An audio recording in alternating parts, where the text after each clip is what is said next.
وبالحق أنزلناه وبالحق نزل وما أرسلناك إلا مبشرا ونذيرا. Louange à Dieu, maître des univers, nous témoignons qu'il n'y a de Dieu que Dieu et que Mohammed sallallahu alayhi wa sallam est le messager de Dieu. Mes chers frères et sœurs en islam, je vous recommande ainsi qu'à moi-même la piété et le fait de craindre Dieu. Allah est avec ceux qui le craignent. Croire que la Torah a été révélée à Moïse est l'un des piliers de la foi musulmane. Et Dieu, comme nous l'avons déjà mentionné, nous a informé qu'elle contient une guidance et une lumière. Il en a fait l'éloge en ces termes dans le Coran. Et nous avons certes déjà apporté à Moïse et à Aaron le livre du discernement, Al-Furqan, c'est-à-dire la Torah, ici, ainsi qu'une lumière et un rappel pour les gens pieux. Cependant, nous ne disposons pas intégralement de la Torah qui a été révélée à Moïse, paix sur lui, ce que chacun admet aujourd'hui. La Torah qui est entre nos mains à présent a été écrite par plus d'un scribe et à différents moments. Sa composition s'étale sur 10 siècles. Le texte comprend des modifications par rapport à l'original. Le grand professeur Mohammad Farid Wajdi affirmait ainsi: parmi les preuves matérielles de cette altération, il y a le fait que la Torah que l'on se passe de main en main entre les chrétiens est différente de celle que l'on se passe de main en main entre les juifs. Quand on parle de la Torah que l'on se passe de main en main entre les chrétiens, il s'agit d'une partie de ce que les chrétiens appellent l'Ancien Testament dans la Bible. Le Coran confirme cette altération attribuée à certains d'entre eux. Espérez-vous donc qu'ils vous croient, alors que certainement un groupe d'entre eux entendait la parole de Dieu, puis ils la falsifiaient sciemment après l'avoir comprise. Ils n'ont conservé ainsi qu'une partie de l'authentique Torah. Le Coran affirme encore: il en est parmi ceux qui professent le judaïsme, qui détournent les mots de leur sens.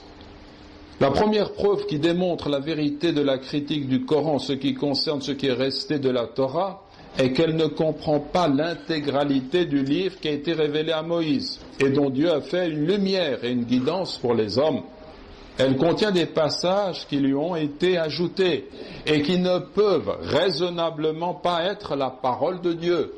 Exemple, je cite donc la Bible: l'Éternel vit que la méchanceté des hommes était grande sur la terre et que toutes les pensées de leur cœur se portaient chaque jour uniquement vers le mal. L'Éternel se repentit d'avoir fait l'homme sur la terre et il fut affligé en son cœur. Bible, Genèse 6, 5, 6. Peut-on raisonnablement penser que Dieu, qui est absolument omniscient, qui connaît le passé, le présent et l'avenir, s'exprime ainsi? Peut-on penser de Dieu qu'il subirait tristesse et désolation pour une chose qu'il regretterait d'avoir faite? Dieu ne peut être comparé à un artiste peintre qui se désole d'avoir raté une partie de son tableau. Dans le Coran, les anges avaient compris que l'homme serait capable du pire lorsque Dieu leur annonça la création d'Adam.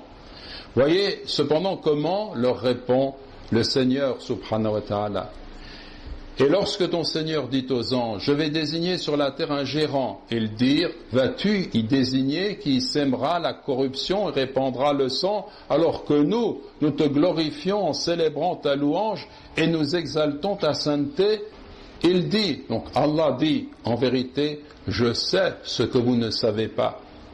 Il suffit de comparer ce passage: l'Éternel se repentit d'avoir fait l'homme sur la terre et il fut affligé en son cœur, à celui-là: en vérité, je sais ce que vous ne savez pas, pour apprécier la différence qui existe entre le Coran et la Bible sur une parole qui dit être d'origine divine.